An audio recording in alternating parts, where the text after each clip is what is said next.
Today, a new chapter begins here in this NBA 2K24 franchise series. Welcome back, everybody. After 9 seasons with this expansion team in Virginia Beach, 6 straight playoff appearances, and 5 straight NBA titles, the run of dominance might continue, but it won't be with us.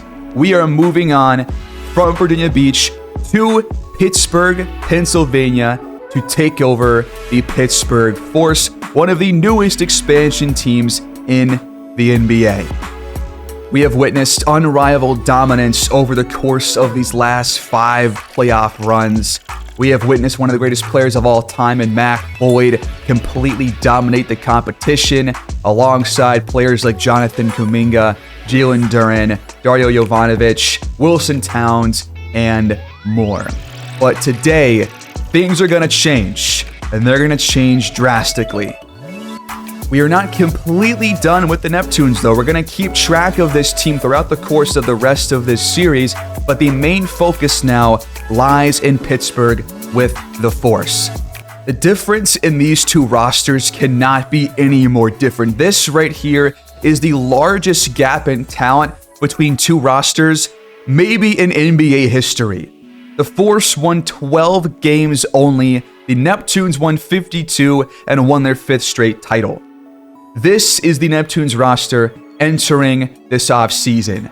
Compared to the Force, we have at least 8 different players that are higher rated than the best player on the Force. This is what the Force looks like. The top overall player on the roster right now is Pokasevsky, but he, alongside pretty much every other player except for a couple of draft picks, are all going to become free agents. So this roster is the worst in the entire league. They were 12-70, but there is one guy that they have built around that I think can really be the star of this team, alongside one player from Virginia Beach, and his name is Jimmy Thomas. He was drafted 5th overall in 2031, and he won Rookie of the Year in this past season. 19 points per game, 5 rebounds, 2 assists. He got a couple of steals and blocks per game. They not shoot incredibly well, but most rookies don't here in this game. And he did play a lot, 38 minutes a game. I expect that to kind of keep up going into his 2nd season. The best part of his game right now is definitely his shooting, especially on the outside. That is where he's going to be his best. He has things to work on in terms of defense and playmaking, but I think with hopefully some good player progression later on in this episode, he might become like an 80-81 overall kind of a player. And Wilson Towns should also progress pretty well, and he's going to join this team here soon. But that is not it. You also have a young center who might have reached his ceiling, but Jonathan Campbell at the 5 spot has A+ 3-point scoring, so he can really spread the floor. He can really allow a team to space the floor out and get a lot of different players opportunities from behind the arc. This would really stress most defenses out. He's also a great interior defender, but again, with B potential, he might have already reached his ceiling, so who knows if he's going to be the starter going forward. And Pittsburgh's 2031 second-round pick, Bryce Johnson, also played a lot in his rookie season, 38 minutes a game alongside Jimmy Thomas. He averaged 18 points per game, 4 rebounds and 4 assists, and picked up more steals than Thomas did, but he shot a lot worse across the board. He won't be a starter going forward because Wilson Towns plays the same position, but Bryce Johnson, I think, still has a name to make for himself going into his 2nd season. With Pittsburgh, there are only 5 players that are currently on the roster and under contract for next season. That includes Campbell, Thomas, O'Brien here, Ricky O'Brien, who was another 2nd-round pick from them in 2031, but he only played 4 minutes a game this past year. We'll see if he finds some room on the bench, but it might just not be happening for him. Then you've got another 2nd-round pick, Irvin Red. I think they probably signed a couple of these 2nd-round picks. He played a lot more than O'Brien did. And then you got Bryce Johnston. That is it. 5 players under contract next season. So this roster is going to get a complete overhaul. And before we hand control over to the CPU to take over Virginia Beach, here's one last look at what the future holds for them. Mac Boyd, Christian Tatum, and Jovanovic all under contract through the 2035 season, with Jalen Duren, Quinn Hilliard, Eklund Andrews also going to be on the team for nearly as long. But Jonathan Kuminga, kind of the odd man out here in terms of the starters, is entering his final season with the Neptunes on his current contract. So after this next season, might be seeing some change in terms of their starting five. But the core three of Boyd, Duren, Yovi is still going to stay together for at least the next 3 seasons, because they're probably going to re-sign Jalen Duren given how great he's been and how improved he has been over the last couple of seasons. One of the major problems holding this Pittsburgh team back from being competitive at all against any team is their head coach Mason Yee, who's got a 1-star offensive coaching and 2-star defensive coaching. He's just not the right guy for the job, and I think we're going to completely overhaul this coaching staff. And a part of that is going to be the coaching system. Mason Yee's preferred system is defense, but this does not work for anybody except for maybe Poku, but only by a little bit. Johnston and Jimmy Thomas, both as starters, are about as low as you can possibly be in this system. So we're going to focus this team around Jimmy Thomas and Wilson Towns. And I've already looked through. The best option for us to go with is either going to be balanced or it's going to be perimeter centric, because Jimmy Thomas is an outside player with really good shooting, and that is what this system focuses on. Bryce Johnson will play better in this role as well, but off the bench. And Wilson Towns with the Neptunes actually is pretty damn solid under the perimeter centric system. If you look right here, he is over 50% of the way through. Thomas is right around 50%. So I think the best move to make is to focus the team system on perimeter centric and space the floor with 4 outside shooters with a high dose of pick and roll. In case you were curious, I have completely revamped the branding for the Force because the 2K generic template for the Pittsburgh Force was just kind of awful in my opinion. So I've developed a brand new identity for this team. This is their logo. The Force are going to be playing professional basketball in Paints Arena moving forward. This is their court. I think it looks pretty damn cool, and I love the secondary logo on either side of the court. So excited to see our first game here with this new team. And finally, these are the uniforms to kickstart this new chapter. Sponsored by Backwoods. If you know, you know. But this is their home uniform. This is the away uniform. Rocking the golds. Gotta keep up that same Pittsburgh color scheme that almost every single pro sports team has in this city. And then here's the black alternate uniform, the Steel City Connect uniforms. And there you go. That is the team. That's the branding. Let's dive right into this offseason. At this point, I have completely turned off CPU trades. Despite the frequency being at 0, there were still some draft trades being made. So I have completely turned off CPU trades across the entire league. And that makes it so we don't even have to take control of the Neptunes whatsoever. So I'm just going to let the CPU do what they will with the team going forward. And now we are going to completely turn our focus to the Pittsburgh Force until the end of the episode. So for the first time in this series, we no longer have control of the team that we began this series with. It is Pittsburgh the rest of the way. Starting with player retirements here in July of 2032, Kyrie Irving has retired. Julius Randle, Andrew Wiggins, Bobby Portis, a lot of role players here, including Pascal Siakam, who played for the Neptunes for, I want to say, an extremely short time. Jamal Murray, same story. He has retired. Jalen Brunson is done after 14 seasons.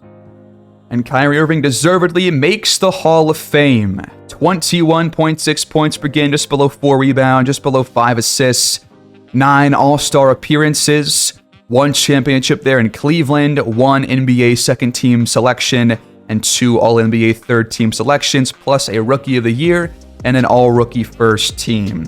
At 40 years old, he's done.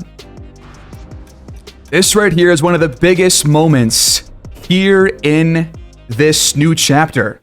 At the very beginning, the Pittsburgh Force have the highest odds to get the first overall pick as by far the worst team, the least talented roster in the entire league. We better get the first overall pick, because if we don't, it's going to be a lot more difficult to find the right pieces to turn this team around in a couple of seasons. We're just going to skip right to it. With the first overall pick, it's going to be the Bulls, and the Force are outside of the top 4. We might have to find our way back in, because there are 3 players that I really think we can go after, but they all might go before pick number 5. That is insanely unlucky. You got the Pelicans after Chicago, the Mavericks at 3, and the Pistons at 4. The Force do not have any other first-round picks this season, so we cannot miss our 5th overall pick. So briefly, let's talk about the players that I think we can really target. The first guy is a 7-foot center, Homer Castro. His comparison is Hakeem Olajuwon. A floor of Pau Gasol is one of the best floors that you can possibly have.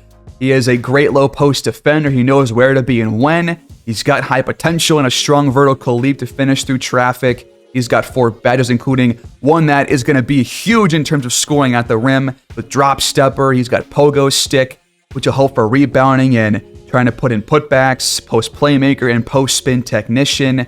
And I mean, he can shoot the mid-range jumper, which is going to be perfect for the perimeter-centric system that we're trying to rock with. And he is also, as we saw, a great low post defender and rebounder. He's also a fantastic athlete, and he's incredibly smart. But this potential says B, while the ceiling said All-NBA. So we have questions about that. But then we have one of the biggest question marks in this entire draft. It is Jerome Vaughn at 6'9". If we were to take this guy, he would play at small forward alongside Wilson Towns and Jimmy Thomas as a starter. But he is a big question mark because his comparison is Michael Jordan, Hall of Fame. I've never seen this. Just like with Boyd and LeBron, I have never seen a player compared to Michael Jordan out of the draft. But this is the first guy, and it comes here in year number 10. This guy could be the playmaker that can really turn this team around and could be that kind of Mac Boyd elite star.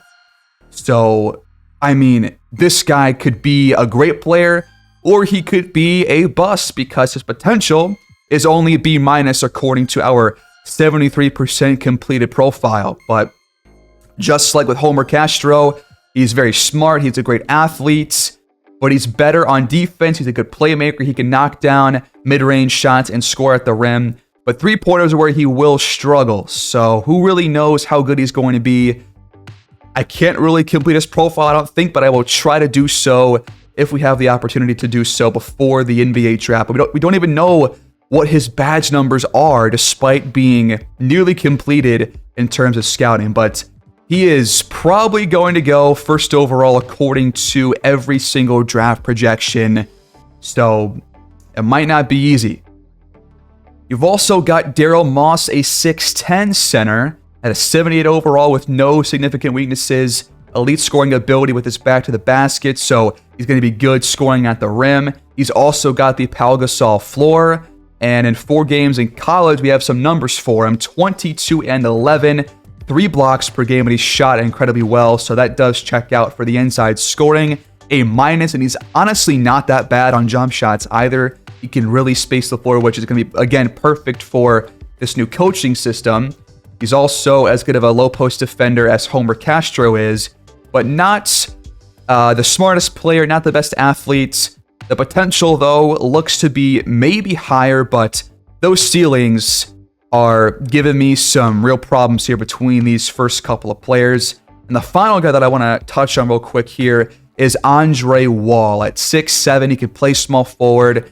He's an inside the arc threat, and you can see why. He's a really good inside scorer. He can knock down mid-range jumpers. Kind of a jack of all trades on defense, master of none. Great athlete, high IQ, extremely high potential. So this could be the guy. This could also be a guy that we go after later in the draft. If we don't end up moving up.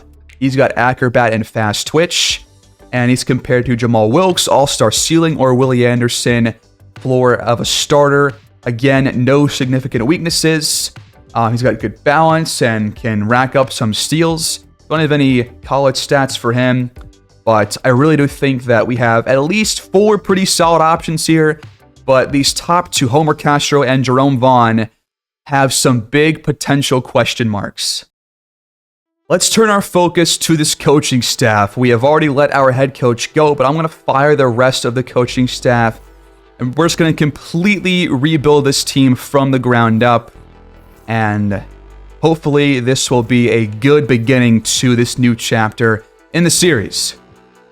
I would like to hire a coach that matches the system that I'm trying to run here. And I think one of our top options here is probably Antonio Temple, who's got several badges more so than any other coach on this list with this system.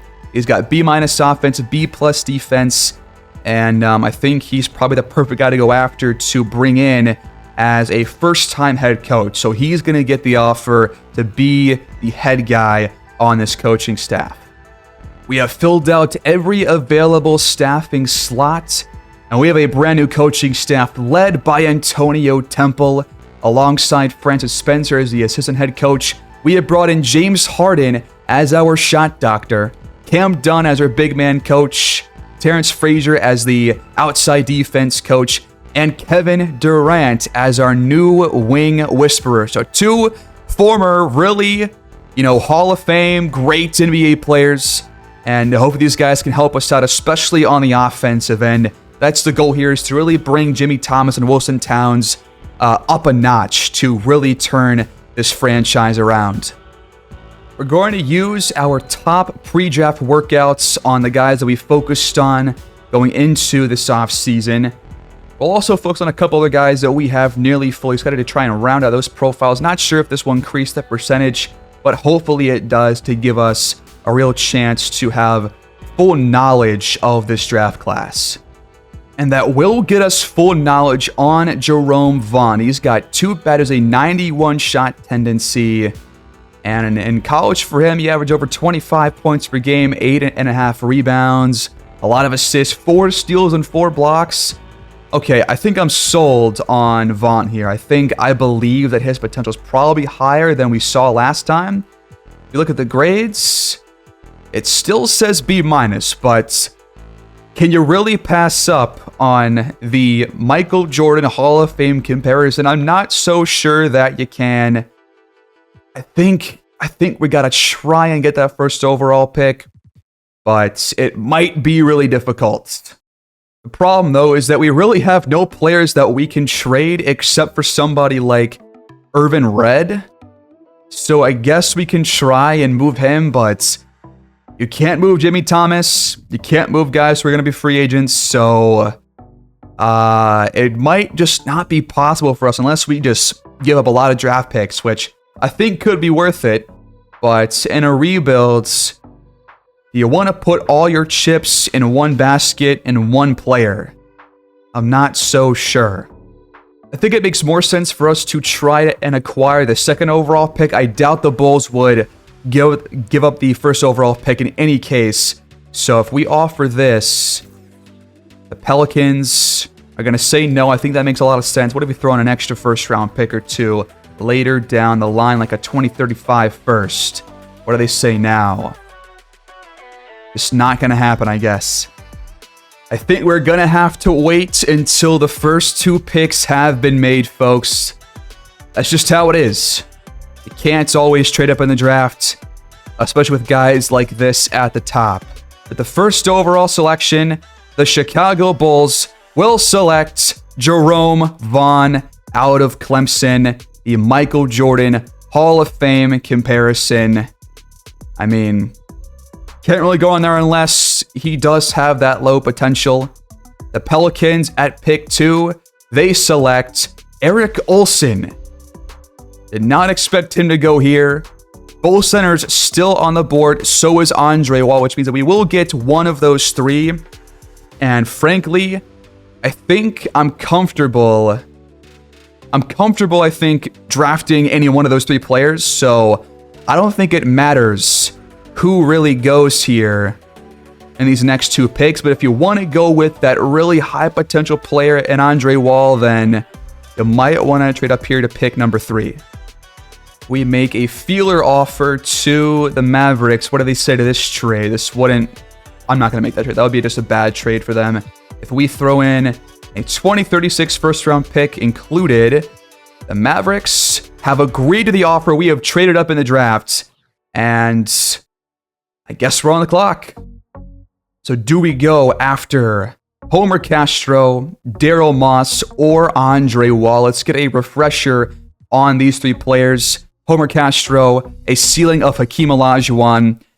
Can't really go wrong there. Great low post defender. I think right now he's my top option. In 3 games in college, he averaged 15 and 11 with over 2 blocks a game and shot over 50% from the field.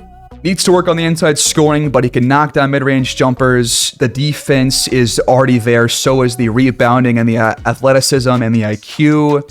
The problem is that potential rating, because if we do draft Homer Castro and he has the same potential as Jonathan Campbell, who is already a 78 overall center on this current roster, then you kind of have 2 guys already at their ceiling, which is not what you want in a rebuild. So this could be the wrong pick based on what we're seeing from our scouts.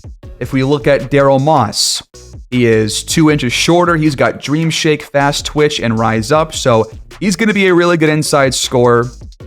And he can shoot across the board. He can play defense and rebound. He's a good athlete. But the IQ is where we have some question marks. And his ceiling is not as high as the All-NBA Olajuwon comparison. But both guys do have a Pau Gasol floor. It's just, do you believe the ceiling more or the potential rating more? That's really the difference between these two players. This guy seems to be much more better offensively, and he actually had more blocks per game. I think I'm leaning towards Daryl Moss a little bit more right now than Homer Castro. And he also has the enforcer personality, so more grit and toughness to a player. I loves to see that. But then you also got Andre Wall at 6'7", who would be the number 3 on this team. Acrobat and fast twitch, work ethic and laid back. And he can score inside. He can knock down the mid-range jumpers. Defense needs work across the board, but it's in a pretty good starting place. Good athlete, high IQ, the highest potential that we've seen so far. But the ceiling, kind of like with Daryl Moss, is only all-star with Jamal Wilkes. This is going to be a really tough decision here. According to draft projections, Castro was supposed to go at pick 2. Moss is supposed to go in a couple of picks, and Wall could go anywhere from 3 to 13. So that does not help me out at all. The aggregates actually say that Castro has A- potential and Andre Wall has A, but Moss has B, so there is conflicting reports between our scouts and the rest of the league scouts. Man, these ceilings are really messing with this decision right now. But the best overall player would be Homer Castro. He's got the Hakeem Olajuwon ceiling. This is not easy. Not easy at all. One of the biggest strengths of Castro's profile is he looks like he has the potential to be something in this league.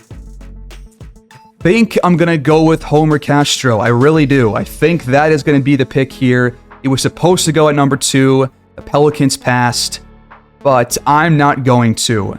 Homer Castro, the 7-foot-tall 22-year-olds, the oldest of these 3 players, 4 badges, 2-way inside the arc threats. He is going to be the selection here at number 3. Welcome to Pittsburgh. Really hope his potential is not at like a B. That would really crush me. And I know people would not be happy in the comment section. He was the Kansas' first overall pick in previous mock drafts, just not the most recent one. So this could be the next superstar in the league. I think we're going to move forward the rest of the drafts, and we're going to jump right to the draft summary once we make that second round selection. I want to see where Andre Wall goes. Probably at number 6 here to the Lakers. Nope, they take Darren Dunleavy instead out of the G League. And at pick 7, the Wizards will select Andre Wall. So there he goes. Let's go see how he did here. We've got one more pick to make first, though. And I think I'm going to go with a small forward this time around. Between Clint Hardy, Tyrone Green, and Hugh Green. Hardy here has an all-NBA ceiling, a floor of a starter with no significant weaknesses. He's got the potential, knack for steals, strong vertical leap. And we don't know about his badges or anything right now, but he is a really good three-point shooter. The potential, defense is not great on the outside at all. In fact, it's actually pretty bad for a guy that would be playing on the wing for the most part. You got Tyrone Green, kind of a jack of all trades, master of none here, who is a really good athlete, only C+ potential, and his ceiling is only Gerald Wallace / starter. And then Hugh Green, compared to Sean Marion, knack for steals, can create his own shot, knack for knowing where to be on defense. I don't know about any of these guys' badges. He's got C+ potential. Good mid-range shooter. I think I'm going to go with Clint Hardy with this first pick in the second round. Well, here we go. The moment of truth. The first overall pick was Jerome Vaughn, made by the Bulls. And he is a 78 overall player with the same 2 badges that we thought he had. He's a really good overall player across the board, and he only has B- potential.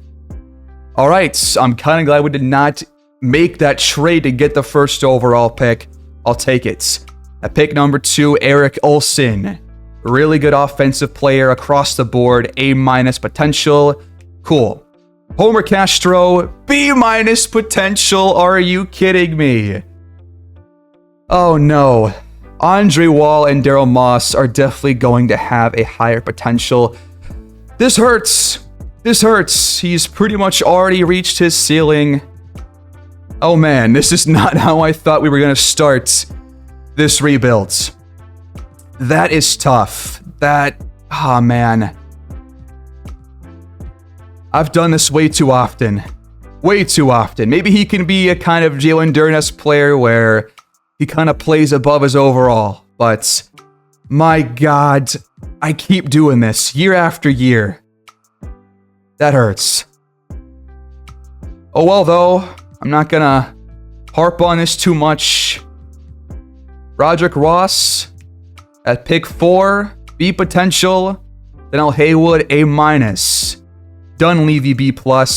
Andre Wall, A+. But he has a long way to go before he actually is going to be a good contributor. But, man, that hurts. And Daryl Moss ended up going to the Pelicans. Please tell me that he's a low potential player, because I don't want to have messed this up so incredibly, horribly. He's got A-. All right. I've got to rethink how I do these drafts going forward. Not how you want to start a rebuild at all. That is killer. The Neptunes, meanwhile, at pick 34, the last pick of the first round, they took a power forward in Pat Sims. He's not going to be great on defense or offense out of the gates. He is 23 years old. He's a good post defender, decent rebounder, only C+ potential with no badges. And in the second round, Clint Hardy is a 75 overall at 22 years old. Not as good behind the arc as we thought based on his scouting reports. but he's got higher potential than the 3rd overall pick in the draft. I'll take it. I will take it after that complete gap. This guy might be a better player than Homer Castro after 1 season. But I still think Castro can be, like a long-time starter for this team, but we'll see. Potentials can change after each season, so who really knows where he'll end up, but that initial potential is going to hurt us. But those are your 2 draft picks here in this one. Let's move forward. We're going to pick up the team option for Jonathan Campbell for 2 more years, so he's going to be battling with Castro for that starting center role. He's 7'1", Castro is 7 foot, and Campbell is only 1 year older, but can knock down threes. All right.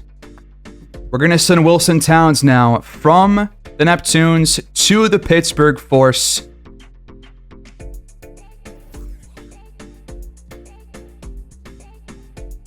And it's done. So Bryce Johnston, Ricky O'Brien, and a 2nd-round pick for Wilson Towns. The Force agreed to it, and Wilson Towns is now on the Force. And we enter moratorium with only 5 players on the roster. Wilson Towns at the top, followed by Jonathan Campbell, Homer Castro, Jimmy Thomas, and Clint Hardy. And we have a boatload of cap room. Let's go make some moves to round this roster out. Devin Booker, Zion Williamson, Glenn Carroll, Anthony Black, a lot of free agents here. A lot of them restricted, but there are some pretty good UFAs here as well. I'm not going to make a big splash here because I want to kind of build this team from the ground up. But so let's go see who we can bring in to give this team a chance to maybe make like the play-in tournament or the playoffs as a lower seed. And I think one guy that can really do that for us is bringing in Azor Thompson. He's got 24 badges. He played for Dallas this past season. They were really bad. And he is a really good offensive and defensive player. He's not like a crazy superstar or anything, but he would bring in the defense that I think this team needs alongside the offense that's already on this team. And I mean, just look at what he's been doing. He still has high potential despite being 29 years old. Probably won't reach it, but in this past year, he was probably the top scorer for Dallas. He shot the ball pretty well. The threes weren't dropping often, but we already have several good three-point shooters on this squad. I think he's going to be my first target in this draft. Or not this draft, this year's free agency. And I would be playing Thompson at small forward as the starter at 6'7". I think he has the length and the height to play at that position. Now for power forward, a lot of the top guys are restricted, and the system match is not exactly matching. I don't think it is set to perimeter centric yet, but I'm not entirely sure because you can't really change it until the year starts.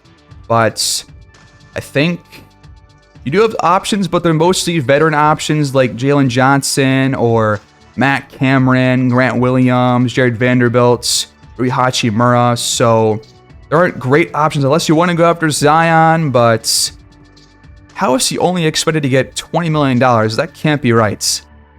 I guess he is 32 years old or something, but man, do we offer to one of these guys like Murray Bailey or Keon Malone just in case a team doesn't match? I think that is possible here. I think Franklin here is undersized, the power forward, but I might at least throw in offers for 2 of these restricted power forwards. Keon Malone, I think, is my top option here because his defense is really good, especially inside, and he can knock down open jump shots. So what he did in this last season was average 11 and 7 over in Golden State as a starter, played over 31 minutes a game and shot the ball well from the field. The threes weren't too shabby either, so I'll at least throw an offer his way and force them to match it. And you know what? Why not force the Pacers to sign Murray Bailey as well? He's 6'9". He was one of their top players on the roster. Not like a great scorer or anything, but can knock down the shots if they're open. And I think I want to bring someone like him in if he's not going to get the offer from his current team. But the cap hit is going to be a lot. But we have a lot of cap room to spend, so why not try and make the most of it? Azor Thompson has agreed to his 4-year, $174 million contract offer, while Keon Malone and Murray Bailey both accept their deals as well. We can't bring in all three, I don't think, but I guarantee you that these both guys will have their contracts matched by their respective teams. But we got to wait until moratorium is over, I believe, for that to really take shape. It is the final day of moratorium. Let's find out what happens. Did we just sign all three of them? I think we did. What? I can't say I expected the Pacers to let Murray Bailey walk, or the Warriors to let Keon Malone walk, so now we have a personnel problem.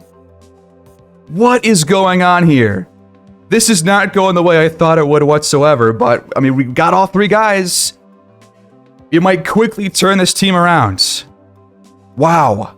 That is honestly insane. I can't believe their offer sheets weren't matched. That boggles the mind. The Warriors brought back Devin Booker. The Cavaliers re-signed Zion, and Glenn Carroll has left the Rockets for the Heat. This is just insane what I'm seeing here. Anthony Black returns to Seattle. Lawal returns to the Pelicans. While the Sixers bring in both Jerome Lynch and DeAndre Ayton. I mean, I offered the two power forwards, not expecting both to sign.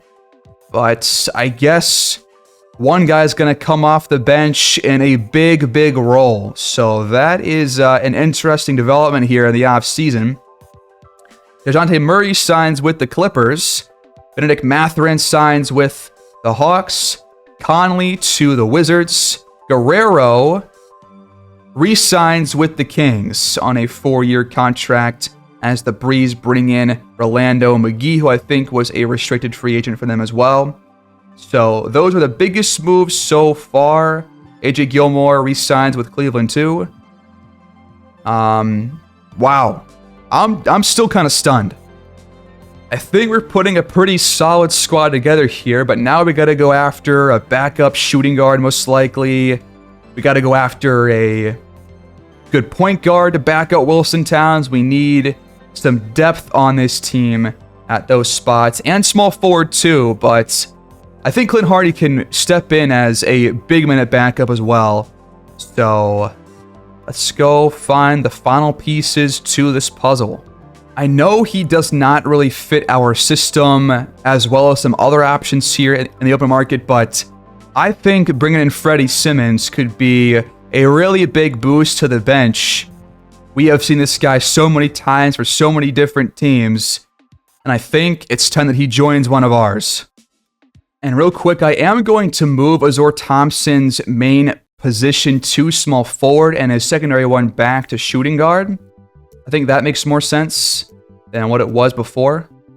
And we're going to bring in some very familiar faces. Jose Ramirez signs a 3-year, $31 million deal to come over to Pittsburgh from Hawaii. And Wendell Moore signs a vet minimum deal to join us over here in Pittsburgh after a stint in Virginia Beach. They'll both come off the bench. Meanwhile, though, Freddie Simmons signs with the Timberwolves instead, so we got to find a better point guard.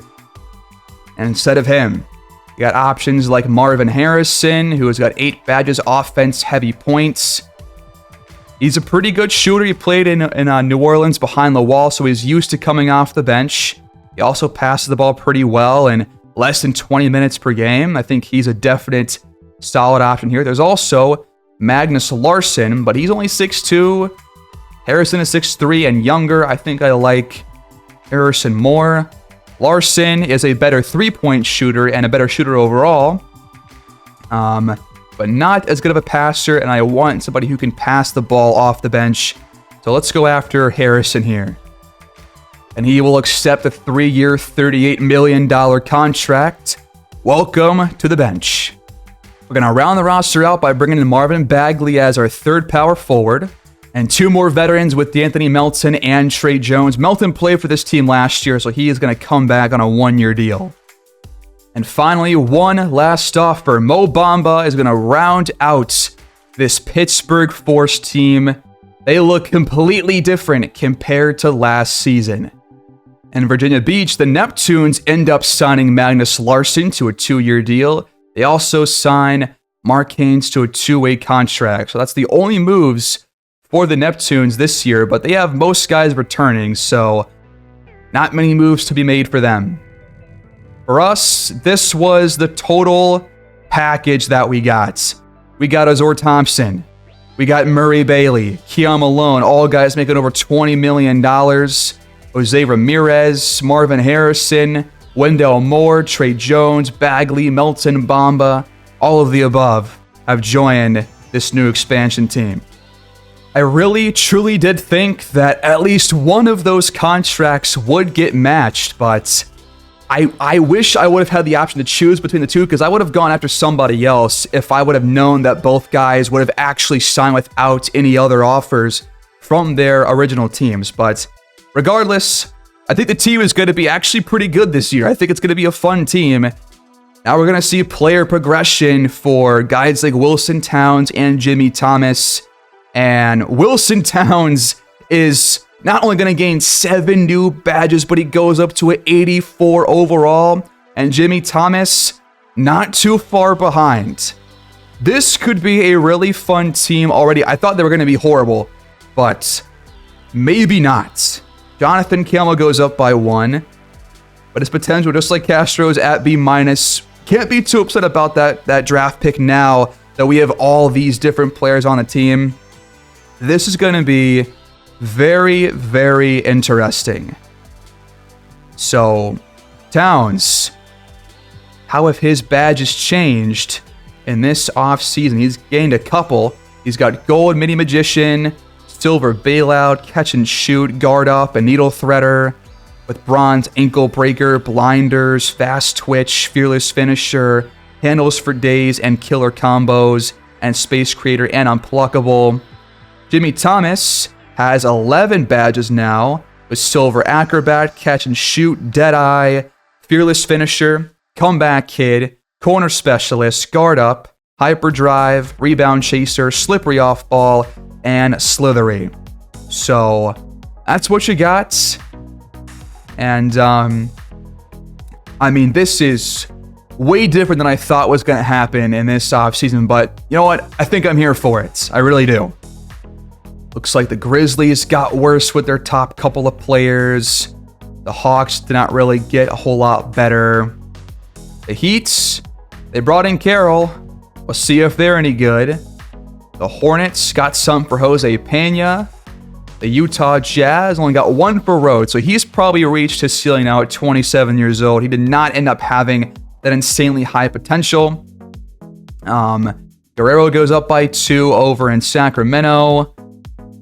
The Knicks probably won't be that good of a team. The Lakers got some good improvements for their young roster. Keith Mann goes up by 3 over in Orlando. So does their backup forward, Glenn Fuller, who has white hair. The Mavericks are going to be bad and even worse than last season.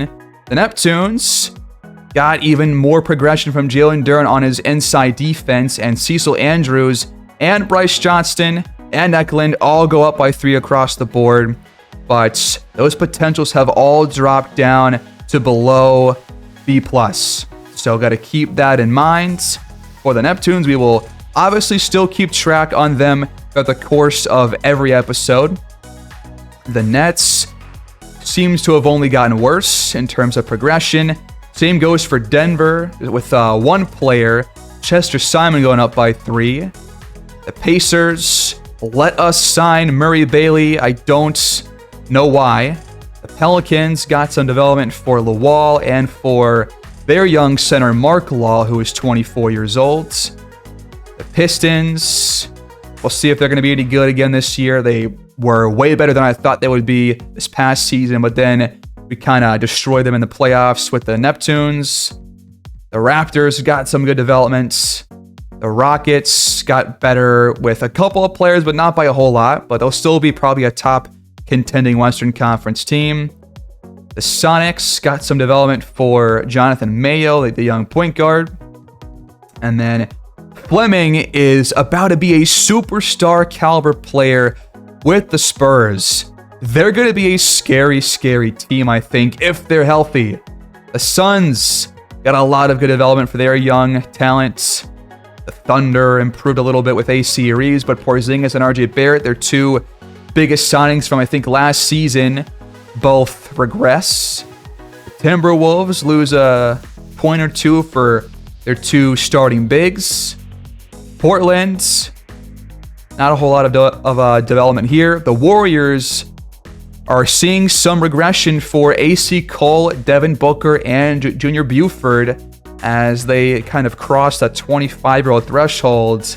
Interesting for AC Cole. His ceiling or his peak might be like right now. So that is an interesting thing going on over there. The Wizards got better, it looks like. And the Sixers got some good stuff from Chip Hunt and Frederick Reed and Doyle Ferguson. Ben Gilliard is now the top player on the Breeze roster as they let Ramirez walk into free agency. And then Doyle Bowman up by 4 over in Milwaukee. And then Martin Red for the Bulls is now a 90 overall player. So who knows how good Chicago can be. They had the first overall pick. And that was when they took Jerome Vaughn, who again has that B- potential. The Cavaliers got 1 for Billy Willis, while Chester Pollard goes up by 2 as his backup. The Celtics are a very young team, and Darren Graham, Danny Christie, and Charles Fleming all kind of developing well here in this offseason. The Clippers kind of back and forth in terms of their progression and regression. And then back to us. I think we could be a playoff team this year, no doubt, if we scheme correctly here. We advance into the 2032-2033 NBA season, year number 10, and the franchise and the Force will open the season against the Atlanta Hawks at home. Our first game against the Neptunes comes 3 weeks later, again at home, on November 11th, and I think we're going to not only watch the opening day with this team, but also after that, focus on the game against the Neptunes. I plan, like last year, to only spend probably 4 to 5 episodes in the meat of the season and then get towards the playoffs pretty fast here because I want to try and see if we can get through this rebuild faster than it normally would if it was the start of a series, because we still don't know how good this team is or can be. We don't know if we're going to be good enough to be competitive against the Neptunes. So I think it makes sense to kind of speed run the progression for certain players like Wilson Towns and Jimmy Thomas and see if we can really come out on top here in the Eastern Conference. But that is your opening schedule for the first month of the season. I have not changed our game plan or rotation yet, but right now, this is kind of what it looks like. If we put in Jimmy Thomas as a starter, we have a 3.5-star proficiency with the new system. So I think this is what we're going to rock with. And I think this could really work for this team.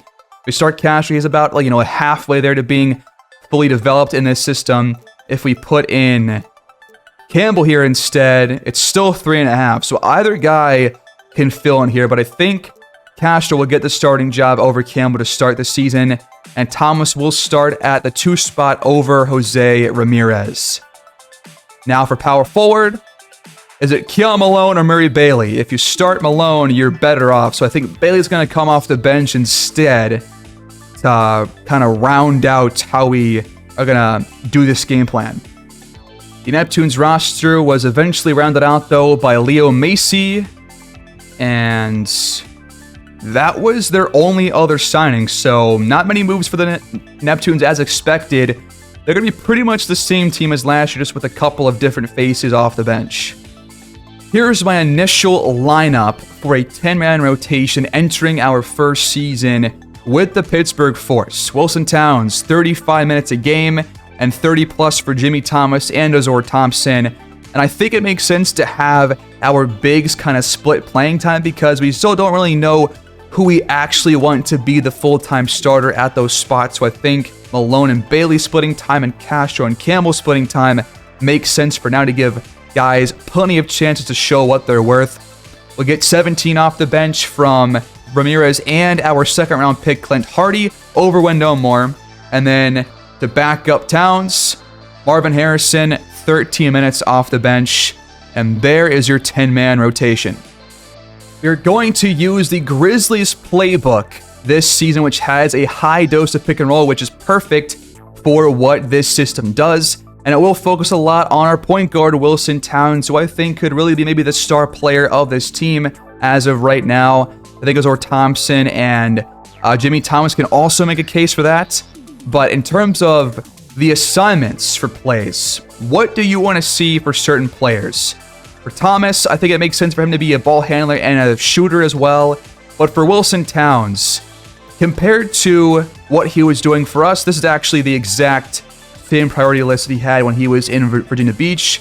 So I think we're going to switch this to PNR ball handler, just like with Jimmy Thomas. I think both guys can be play callers and stuff, so we'll change this to PNR ball handler. He's really coming to his zone as a three-point shooter, so I think I want to make his fourth priority that as well. But I'll go through this real quick, and you guys can just, give your feedback down below on what you want to see for certain players. Should different plays be assigned to certain guys or whatever. Azor Thompson has these priorities. So just let me know what you guys want to see. We've only got one priority for Murray Bailey. We got to get some more in there for him. Let's do like some low post isolation. And then maybe like PNR wing for some jump shots. And then keep it there for now. For Keon Malone, I think he's definitely worth getting some shots behind the arc. He's got an A+ 3-point rating. So let's change post up high to 3-point and then make post up high the fourth priority for him. But again, if you guys want to see anything different for certain players, please leave your feedback down below. I am open to feedback, especially in this area. To round out the episode, I'm curious about the team intel. They said that we are buying, and I think that makes a whole lot of sense. I don't expect us to make any trades because I think we have a roster that can develop over the course of 2 or 3 seasons to really become a true contender. But the Grizzlies are back to a contending status. What other teams are contending? Got a lot of rebuilding teams here. The Neptunes, once again, are contending. And they will never trade Mac Boyd, but I guess they've taken off Jalen Duren and Jovanovic from the Untouchables. But again, I've turned off CPU trades completely. So it's only going to be signings for most teams because really CPU trades never make a team better. And there's never any blockbuster moves either. So I don't think there's really a point in having that on at all, at least this far in the series. So right now, the Grizzlies and Neptunes are contending. The Rockets ended up signing Ruben May in place of Glenn Carroll. So they're still contending. And the Spurs obviously are contending, but they're still waiting for Fleming to come back from the injury. He still has that dislocated right patella, which has knocked him out from the playoffs through the start of this season. Hopefully he can be healthy for most of the year. The Timberwolves back to a contending status. They brought in Freddie Simmons as their starting point guard. So that makes sense why he took that deal. And that might be it for the contending teams. Nope, you got the Cavaliers as well.